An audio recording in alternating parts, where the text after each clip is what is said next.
The name of the show is The Way to Go. My name is Alan Bendich, and I'm going to be your host. And tonight I have a very, very special guest. I've known this guy for over 55 years. He was my childhood idol, actually. He was like just a wonderful singer, performer, one of the funniest guys I knew, and definitely one of the smartest. He was like a year older than I was, and I always looked up to him when we became friends, it was like such an honor to be his friend. And his name is Steven Glazer. Welcome to the show, Steven. Well, Alan, this is incredible to meet again like this. Thank you for having me here. Oh, it's my pleasure. My pleasure. So, Steven, you're from the Bronx, right? Born and raised, but I did spend my first 10 years in Manhattan. Oh, I didn't know that. That's something new. I didn't know that. Wow. Y- Yeah, Inwood. Oh, yeah, that's close to me. Isn't that around near the Bronx, Inwood, or where's that located? Like in near? I'm sorry. Is that located near the Bronx? Is it like? Yeah, it's the northernmost part of Manhattan, and just before you hit the Bronx, there it is. Yeah. I think our lives intersected in a place called Bronx House Camp Emmanuel. I don't know if it was 68 when we met or 69, but or it might have been 67. When was your first year in Bronx House Camp Emmanuel? Do you remember? Yeah, I was there in Oh, 66. 66. Wow. I didn't go in 67, but I was there 68, 69. Right. And I remember you from 68 because you were like one bunk ahead of me, I think, because you were a year older. But in 69, the summer of 69, we were in the same bunk. That was one thing. And we actually, That was great. that was great. There's three or four of us on Facebook from the same bunk. Right. That is incredible. Right. And we had did we have four people in our cabin or three? It was three, definitely. Three. Three. Yeah, we had three. We had you, me, and Paul, right? Exactly. Right. That was a great summer. I mean, one thing I remember having a Blinza eating contest, and you drank. You were in a milk eating contest, drinking contest. We Right. both won, but I think you drank like a gallon of milk, and then most of it came out later. But it was That's right. A lot of it came out through my nose. right. As a matter of fact, we laughed so hard. But you've always had like a beautiful singing voice, and I remember one thing. I remember you played for the older people. Also, you did concerts for the older camp people. There was like Camp Four, and Right. Yeah, I did my trademark if I were a rich man from Fiddler on the Roof, right, yeah, being all of 14, 15 years old. you were amazing. I mean, because you were a very big guy. You always looked older than you actually were, though. That was one thing that you always looked like a man when you were still a boy. It's amazing. Yeah, I was a big kid, Right. fat, you might say. No, but you were also That's tall. You were I might tall, have looked bigger. but you were tall as well. You were a tall kid, and but we had a lot of fun back then. I mean, I remember one other thing I was thinking of. We did like a big show back then was Star Trek, and we did our own little shtick about Star Trek. We had like this little thing that you and Paul put together, and I played Chekhov. I just remember that, which was funny. So, I mean, the summer of '69. That was, I think, that's when, wasn't that when the Armstrong landed on the moon? There was all kinds of That things that was happened. he landed on the moon on my birthday, July 20th.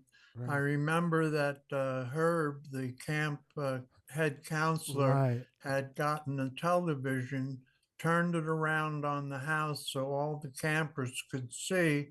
So we were all able to watch the moon landing that year. Yeah, I remember that. So, but you stopped. I think was that your last summer at camp?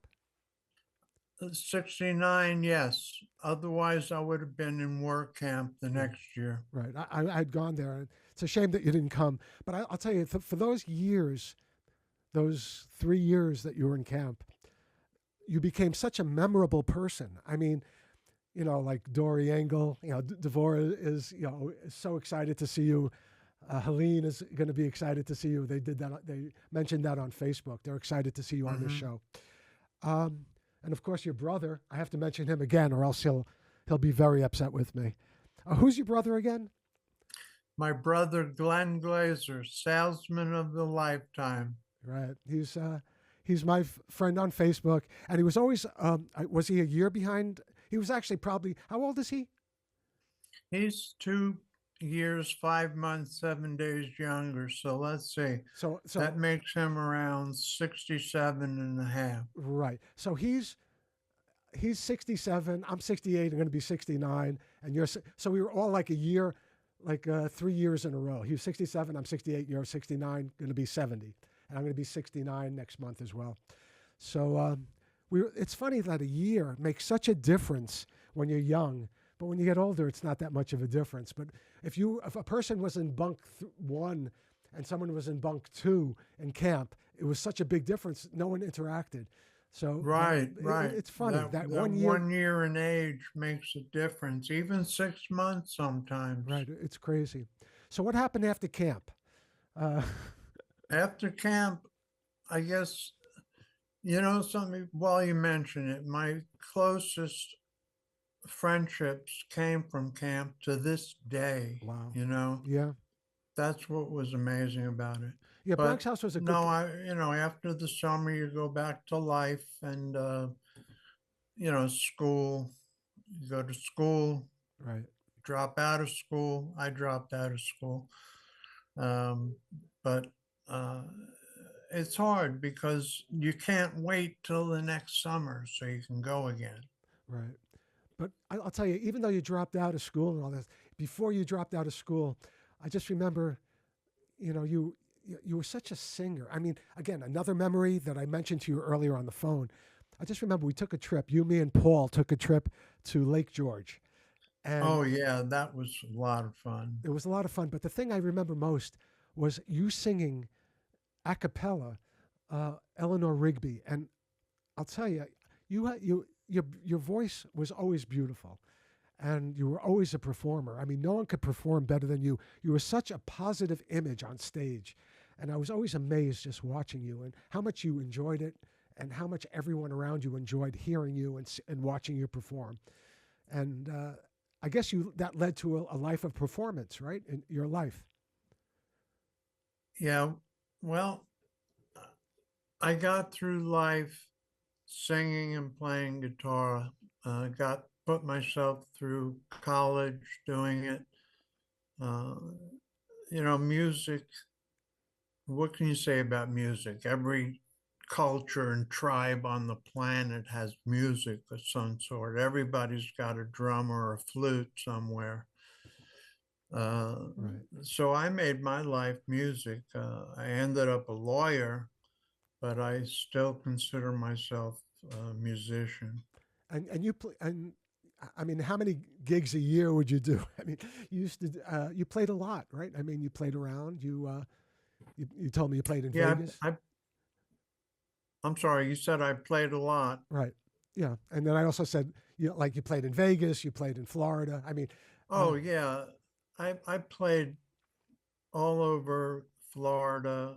What happened was I had a friend who had a boutique in South Florida. He put on a concert with the Chambers Brothers, and because I worked for him and he knew I sang and he heard me sing, he said, "Why don't you be the opening act?" So I was the opening act.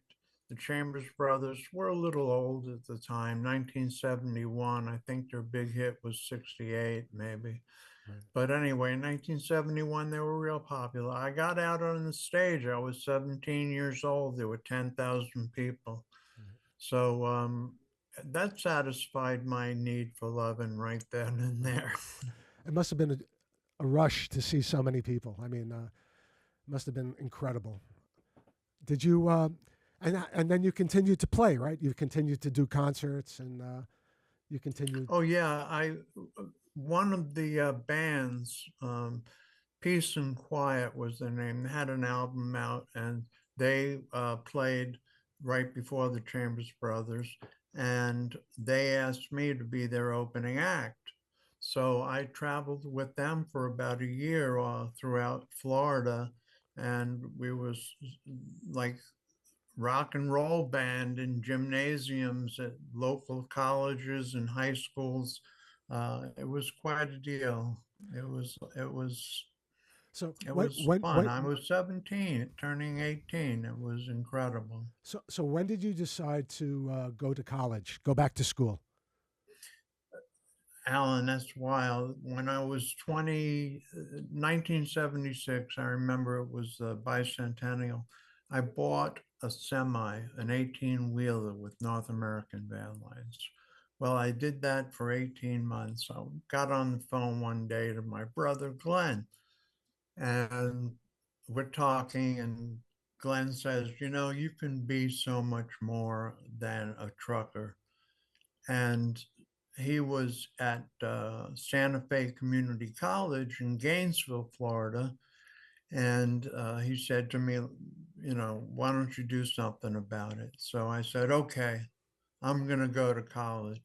So I dropped off my truck at the Indianapolis airport, flew to Gainesville, called my dispatcher and said, hey, your truck is in the Indianapolis airport. I quit. Boom. And I registered for Santa Fe Community College probably the next day.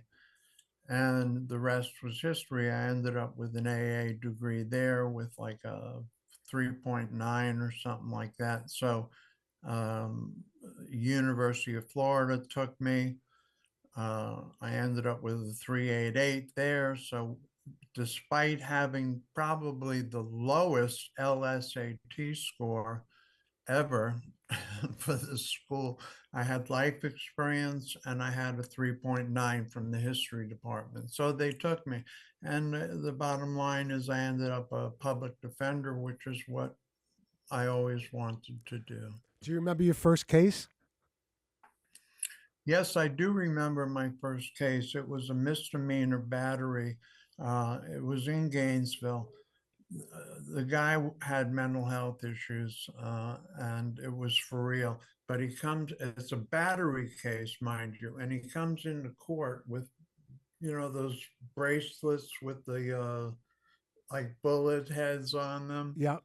Well, he came into court with both arms with those bracelets, and he's there for a battery trial. He Oy looked like a vey. thug. But I got it was two counts, two different people. I got a not guilty on one and a guilty on the other. So I do remember, I remember his name, which I won't No, don't repeat it. mention at this Right, right, point, right. but it was So my first time in court. so how did it work as a public defender? Do you go to court every day and you and they assign people who don't have attorneys? How does it work? Well, the public defender's office is appointed at first appearance. That's the first time that a person would go in front of the judge. They'll get appointed the public defender if they don't have any money. So it goes into a big pool. In the long run, I had about 100 to 125 cases at any different time. Wow. Now, do you stay the whole part of the case, or is it just the first appearance with the? No, you take the case from beginning to end, from jail to sentencing to, you know, that's it. Does it usually take a day? How long does it usually the average case take for a public defender? Does it happen in one day, or does it happen over the course of days? It depended on the court. I've been doing this, or I did it for 35 years, so it really depends on the court. But in general, anywhere from 90 to 120 days in a case will probably run its course, unless it's a trial case, which could take longer than 120 days. But the system is meant to, uh, they offer you a plea, you take the plea, whether you're guilty or not, and they spit you out into jail or into rehab or into something. Did you? So that's basically it. Is it mostly poor people who you represented? It's always poor people. There's a line in Phil Oakes' song, The Iron Lady, a rich man never died in a chair. That's And right. that's pretty much true about getting a lawyer. People with money have the ability to get lawyers who have time. The one thing about a public defender is you really don't have time enough for everybody. Yeah, I mean, And if that's you why had to be, there's that system where you just plead them and weep. yeah, but I would say if if I ever thought that you would become a lawyer, I would think that you would have become a public defender only because of who you are. I mean, you always a very. I mean, we were all going back to camp. Everyone was listening to Phil Oakes. Everyone came from that mindset of civil Right, rights. right. It Of was it was a good starting dare I point. say, a socialist, democratic type of camp. Absolutely, absolutely, right. And but I don't think you can ever really become rich as a public defender. Is that true? Right. It's a tough job, right? It's tough. You have to be dedicated. I only did it for 3 years. I got tired of being part of a system that I thought was not working in the best interest of a client. They, like I said, they don't have the time that an individual needs for justice. So in 35 years, I can tell you there's very, very, very little justice. So, what was your next step as an attorney? What did you become then after public I'm defender? sorry. After being a public defender, did you go into private practice? Oh yeah, I was in private practice for the last 31 years. And Um, you had some interesting cases, right? yes. You want could you talk about? You mentioned that when we talked a couple of weeks ago about coming on the show. You mentioned about someone who a murder case that you worked on. Oh, you mean Eileen Warnes? Yeah. Can you Yeah, talk about that a little bit or no? is that what? Yeah. Yeah, Yes. I defended America's first female serial killer, as they dubbed her. Wow. Eileen Warnes. She killed 7 men. They only found 6 bodies, but that was quite an experience in my life. It gave me a heart attack, as a matter of Oh, fact, I for didn't know real. that. Oh, wow. That's crazy. I'm sorry? I did not know that. I didn't know that that was what gave you a heart attack. That's crazy. Yeah, it was the work, um, the type of case it was. I was also very, very heavy and 38 years old. And the work itself just got to me and I had a heart attack. So So let's. they postponed one of the trials for a couple of months until I got better because I ended up having open heart surgery at the time. Wow. So how did that? I'm not familiar with the case, and then we'll get back to your health issue. But the case itself, how did it end up? Well, I was hired. Actually, I didn't get a penny. I did it for the publicity. I thought that the publicity would make me famous and I would have a life of being a criminal defense lawyer. But basically, I was chosen or hired or used to get her to the electric chair as soon as possible. She got a trial with public defenders in DeLand, Florida, Daytona, and she was found guilty of murder. After that, she was sentenced to death. And she figured, well, the state can only kill me once. I want to get out of here. I want to get right with God, blah, blah, blah. And she said, I need somebody to plead me guilty to the rest of the cases. Well, I was a member of the ACLU. I believed in her right to self determination. So I took her on. I got her into the electric chair as soon as possible, which I don't even believe in the death penalty, but as a member of the ACLU, I felt compelled to do what my client wanted. Wow. So let's maybe we could bypass the health issues because I, I wish we had two episodes. So anyway, Hmm. during this course, you're married, right? Let's shift gears a little bit.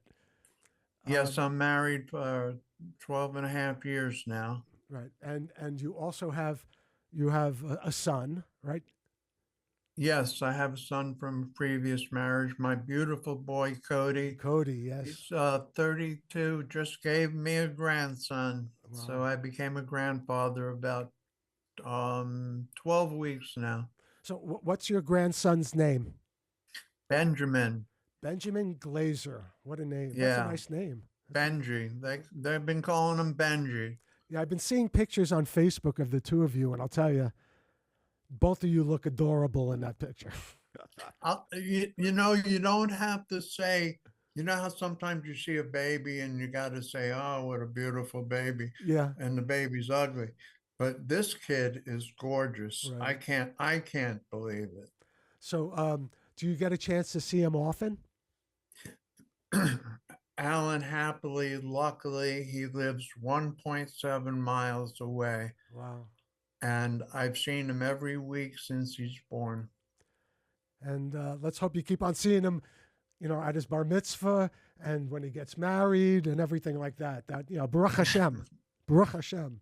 So To your mouth, to God's that's ears. it. Because I know you've had health issues, but you're still here, and you sound strong, and you still have your smile. You could see it in your eyes. And I'm looking right at you, even though you can't see me. I can see you, and you look wonderful. It's really great to see you. So, um, what are you doing now? Are you retired from law? Yeah, I retired 3 years ago. I had had enough. I couldn't do it anymore. I couldn't tell one more mother that her kid was going to prison for 10 years. I had it. So what do And you do at so your time? now I'm living on the dole, So what are you doing on your getting that time? check. Yeah, me too. What are you doing with your time at this point? My health No, your time. What do you do with in your spare time? Like the time you have? time. Yeah. Oh my God, you want to see my calendar? I make X's over the days so I know what day the next one is. I haven't done anything in 3 years except sit here and play fantasy baseball and watch the stock market. But don't you go That's, traveling every now and then, or I mean, do you go on vacations? oh, I have an RV, 24-foot bumper to bumper. I have an RV that my wife and we go out every other week. We're somewhere else. That's it. Matter of fact, Wednesday we go out to St. George Island, which is one of those beautiful outer islands on the panhandle of Florida. Emerald water and all that. Couple of white sharks, no doubt. Uh oh. But no, I spend my time now in campgrounds for the most part. Is does your wife work? No, she retired. She was a medical transcriptionist, and she retired last year. We were married April 1st, and she retired the day before. Yeah, March 31st, last year she Well, retired. that's So we can be together, we can do stuff, and I don't have to worry about waiting for her to come home anymore. so. Right now, your health is good, right? Excellent. That's wonderful. That's so good. But I'll tell you, my images of you still are when you were a kid. You were such a powerful person. It was just amazing. And also, I remember, just going back in time again. I remember going to, it was either a demonstration against the war or Earth Day or something like that. And you, me, and Paul walked from Manhattan home to the All the Bronx. way to the It Bronx. was crazy. I never had done that before, but that's something that you had done in the past, I think, with Paul. So, Yeah, and you should remember the time that Paul and you and I walked across from Co-op City. You guys were living in Co-op City, exactly. and you walked across to where I lived in I Riverdale. do We all remember. walked. I We do remember stopped at that. the pool hall on the way, Right. but we walked from your house to my house. I can remember at least twice. Yeah, those were good. That was. I was so happy to hang out with you two guys because you guys were always like the stars of Bronx House Camp Emmanuel, and I was always like an idol worshiper, you know. So it was like I couldn't believe my luck to be able to hang out with you guys. You know, it was great, and I'm amazed at the things you've done and accomplished. Because at this, it's amazing that you became an attorney. You know, to me, because the direction you were going in didn't. There was no way in the world that you were going to become an attorney. And I agree with Glenn that you were heading in a direction that would have wasted your vast intelligence, your innate intelligence. So I'm happy that you got a chance to do it, even though the system sucked that you were working in, you know? So, Yeah, well, I'm glad I made that phone call to my brother, and I owe it all to my brother. I mean, I I'd have been an over the road trucker, probably dead at an early age. right. Well, I'm happy. I'm happy you listened to your brother because a lot of times you don't listen to your younger brother. The younger brother usually has to listen to the older brother. So, but Glenn's a good Hmm. guy. I mean, there's no question about it. So Glenn's a grandfather too, right? Does he live near you? Glenn is he his grandfather. Yeah, he loves it. Matter of fact, his grandson's birthday is today. He's 9, so Glenn has been at it for 9 years, and he it's the most exciting relationship he's ever had. He said, and it's not. There's nothing like it. I don't. I see it. Right. There's nothing like it. I know. But how far apart are you in terms of location? How far away does he live from you? Glenn is in Gainesville, so he's 147 miles away from my house. Oi, that's pretty far. But in the turn, it's not that far, but it's pretty far. No, but he comes up here. I'm in Tallahassee. Right. He comes up here when he wants to all the time.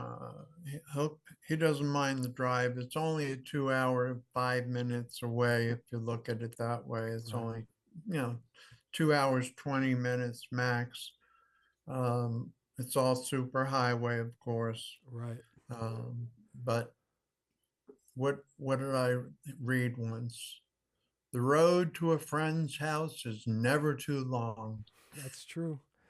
And I wish we were closer.